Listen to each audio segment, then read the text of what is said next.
North চব্বিশ পরগনাতে। আমি last 15 বছর ধরে প্র্যাকটিস করছি এখানে। তা আজকে আমি কিছু শেয়ার করার জন্য আমি আমার ফেসবুক বন্ধুদের সামনে এসেছি অ্যাসথামা সম্বন্ধে। আজকে এই ইন্ডিপেন্ডেন্স ডের দিনে আমি কিছু কথা আমার অ্যাজমা পেশেন্টদের জন্য বলতে চাই।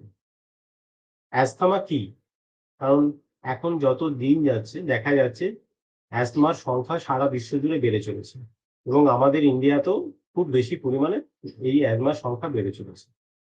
তো এই অ্যাজমা পেশেন্টরা আমাদের কাছে কি নিয়ে আসে? অ্যাজমা পেশেন্টরা আমাদের কাছে মূলত বারবার সর্দি কাশি নিয়ে আসে। দেখা যায় যে যখন ওয়েদার চেঞ্জ হয় বা আবহাওয়া পরিবর্তনের সাথে এদের এই ধরনের পেশেন্টদের সর্দি কাশি লাগে এবং বারবার কিছু বছরে ২ বার ৩ বার কারো ক্ষেত্রে আরো বেশি পরিমাণে সর্দি কাশি লাগে এবং একটা সময় সর্দি কাশি থেকে তাদের শ্বাসকষ্ট শুরু হয়।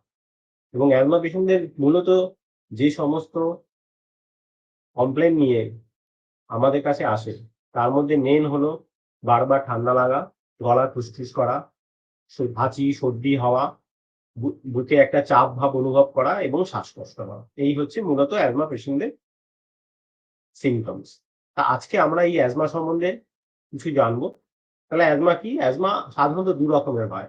একটাকে আমরা বলি অ্যালার্জিক, আরেকটা হচ্ছে নন অ্যালার্জিক অ্যাজমা। অ্যালার্জিক অ্যাজমা মানে যেটা কোন পরিবেশের অ্যালার্জির সঙ্গে এই অ্যাজমা রিলেটেড।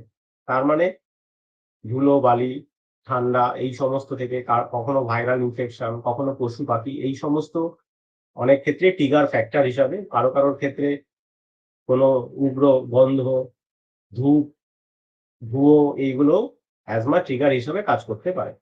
এবং সেক্ষেত্রে তাদের হঠাৎ করে সর্দি কাশি চাপ শুরু হওয়া, বুকে চাপ ধরা এবং শ্বাসকষ্ট শুরু।